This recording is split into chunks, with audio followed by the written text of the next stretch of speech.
गुढीपाडवा हा एक भारतीय सण असून तो हिंदू दिनदर्शिकेप्रमाणे चैत्र शुद्ध प्रतिपदेला महाराष्ट्रात साजरा केला जातो। वेदांग ज्योतिष या ग्रंथात सांगितलेल्या 3 मुहूर्तांपैकी हा एक मुहूर्त आहे। या दिवशी नवीन वस्तू खरेदी, व्यवसाय प्रारंभ, नव उपक्रमांचा प्रारंभ, सुवर्ण खरेदी इत्यादी गोष्टी केल्या जातात। दारी उभारलेली गुढी हे विजय आणि समृद्धीचे प्रतीक आहे असे मानले जाते। या दिवशी कडुलिंबाची पाने खाण्याची प्रथा आहे। शरीरातील उष्णता कमी करण्यासाठी आणि रोग प्रतिकारक शक्ती वाढवण्यासाठी कडुलिंब अत्यंत गुणकारी असतं। चांद्र कॅलेंडर हे कॅलेंडर चंद्राच्या कलांवर म्हणजे अमावस्या ते पौर्णिमेवर आधारित असते। एका अमावस्येपासून दुसऱ्या अमावस्येपर्यंतचा काळ म्हणजे 1 महिना।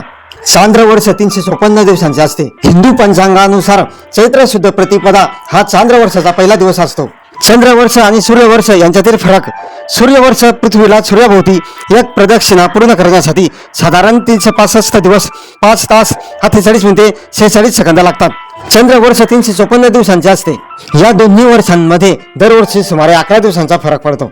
जर हा 11 दिवसांचा फरक तसाच राहू दिला तर दर 3 वर्षांनी 33 दिवसांचा फरक पडेल। यामुळे हळूहळू सण आणि ऋतू यांचा ताळमेळ बिघडेल। हा फरक भरून काढण्यासाठी आणि सण योग्य ऋतूत यावेत यासाठी साधारण 32 महिने 16 दिवस आणि 8 तासानंतर एक जास्तीचा महिना धरला जातो। त्यालाच अधिक मास किंवा पुरुषोत्तम मास म्हणतात। हिंदू पंचांगात दर 3 वर्षांनी साधारणपणे 1 महिना वाढवला जातो, जेणेकरून आपली कालगणना सूर्यावर आधारित ऋतुचक्राशी जोडून राहील।